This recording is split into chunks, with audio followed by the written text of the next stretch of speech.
జై శ్రీరామ్. నేను మీ ఫణికిషోర్ శర్మ. మీకు దుఃఖములు కలగకుండా ఉండాలి అంటే పాపములు చేయకూడదు,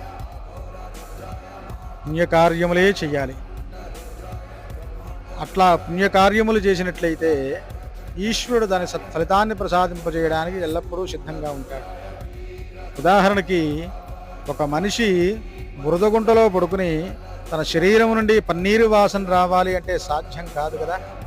అట్లే మనం చేసేటువంటి పుణ్య పాపముల యొక్క కర్మల్ని దాని సత్ఫలితాన్ని ప్రసాదింపజేసేవాడే పరమేశ్వరుడు.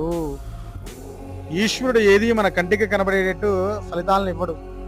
మన వెనక ఉండి మనం చేసేటువంటి పుణ్య పాపముల యొక్క ఫలితాన్ని ప్రసాదింపజేస్తూ ఉంటాడు ఈశ్వరుడు. కాబట్టి సాధ్యమైనంత వరకు పుణ్యము చేయడానికి అందరూ కృషి చేయండి. సర్వే